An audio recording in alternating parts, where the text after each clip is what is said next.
చూడండి ఈరోజు lunch with balanced diet ఏమేమి ఉన్నాయి చూడండి. రైస్ ఒక కప్పు, ఇది కాకరకాయ వేపుడు, కాకరకాయ ఉల్లిపాయ వేపుడు అండి. ఇది గోంగూర అండి, గోంగూర పచ్చిమిర్చి తాలింపు వేశాను. పప్పు, పెరుగు, మామిడికాయ. ఈరోజు మన పండ్లలో మామిడికాయ పెట్టుకున్నానండి. మొత్తం తినేయకండి, హాఫే తినాలి. కీర, క్యారెట్, ఉల్లిపాయ, మళ్ళీ వెల్లుల్లి వచ్చింది చూడండి. వెల్లుల్లి, ఇది సెట్ దోశ అండి. పొద్దున్న ఇడ్లీ తిన్నానండి, ఇప్పుడు సెట్ దోశ వేసుకున్నాను. చూడండి ఒకసారి న్యూట్రిషన్స్ వాల్యూస్ చెప్తాను చూడండి.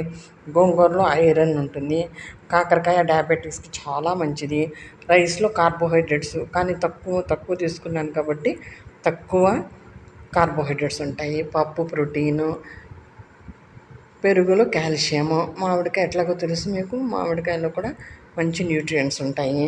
కీర, క్యారెట్, ఆనియన్స్లో న్యూట్రియంట్స్, వెల్లుల్లి చాలా మంచిది కాబట్టి వెల్లుల్లి తీసుకోండి.